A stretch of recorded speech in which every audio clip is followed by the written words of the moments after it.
After the war with the Dalkee, Earth's governments mandated that every individual was required to go to military school for 2 years. Although humans and the Dalkee were currently in a period of peace, nobody believed it would last forever. The Dalkee were not to be trusted. They desired to control creatures they believed were beneath them. Every day, Quinn heard news and rumors about how close the Dalkee and humans were to another. It felt like a major altercation could break out at any moment. Quinn ran to the toilet before heading off with Sergeant Griff. His bladder felt like it was going to burst any second. He had drunk way too much water. Once he stepped out of his room, something strange happened. A new notification screen appeared before him. Your body is being hit by direct sunlight. All stats will be halved while you are exposed to the sunlight. Quinn's body felt extremely sluggish. He felt like someone who had just run a marathon. His arms and legs felt heavier than usual. There was nothing he could do about it. Quinn inspected his status. Sergeant Griff gave him a strange look for stopping suddenly. Are you okay, boy? The sergeant looked ready to apprehend Quinn if he tried to run. Teenagers would try to run away from military duty every year. It never worked. Quinn was not listening. He wasn't planning to escape. He was reading the status screen that no one else could see. It wasn't just his stats. His HP had also been reduced.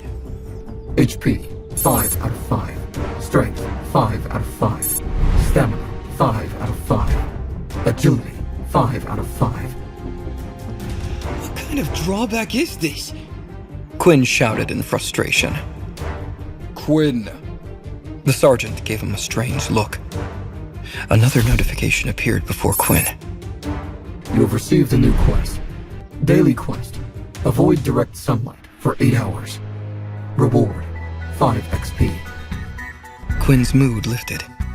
He could just sleep through this quest. It was easy.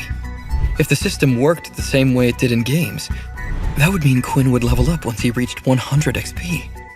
That would mean better stats, too. The more daily quests Quinn got, the better it was for him. What are you doing walking so slowly? The school will eat you alive if you carry on like that. Sergeant Griff shouted. Quinn reached a large bus. When he entered, he noticed it was already full of students around his age. Sergeant Griff stood watching him. Quinn had not realized that the soldier had stopped. When he turned back to look at Griff, the sergeant looked like a stone statue. Quinn didn't recognize any of the students. They must have come from a different school. He felt relieved. Maybe the bullying would finally stop.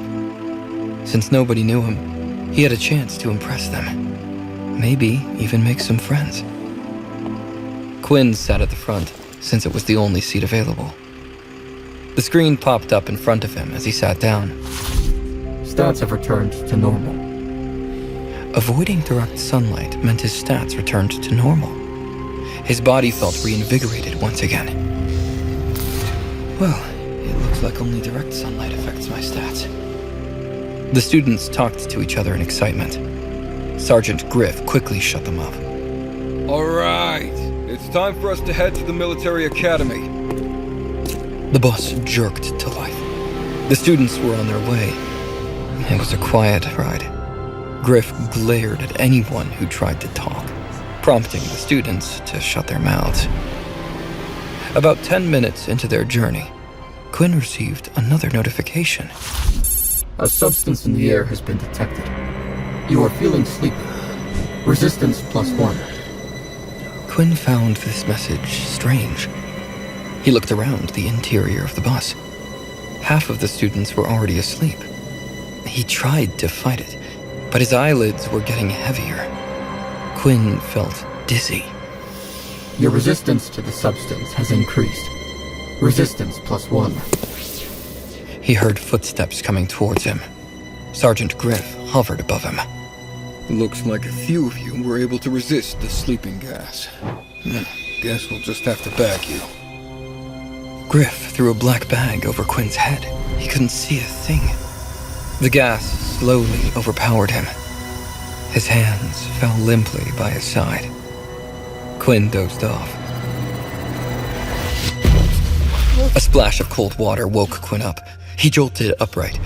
Green smoke dominated his surroundings. He and several other students lifted their heads to look around. 500 students stood on an open field. None of them recognized where they were. This is where you will spend the next 2 years of your life, Sergeant Griff explained. Behind the field, 3 futuristic buildings stretched into the air. The buildings looked like glass sculptures. Each stood at least 60 feet tall. Behind the buildings, Quinn saw a city unlike anything he had ever seen. It was a technological marvel. The buildings and vehicles were decades ahead of anything Quinn had seen. Mechs moved crates. Enormous cranes rose high in the sky. The machines operated on their own, building new structures out of glass. Ships flew so close to the ground that Quinn feared they would crash into the high-rises. He didn't need to fear. The ships followed a particular path, avoiding the buildings.